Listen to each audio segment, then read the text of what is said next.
Oh yeah, this Oxford XA10 works for Voge. It's a 10 mil with a 10 mil pin right here. So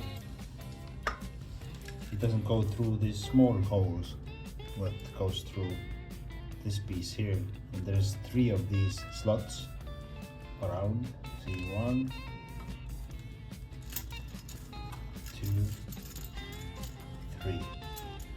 So whatever slot is visible, it's always possible to put it on.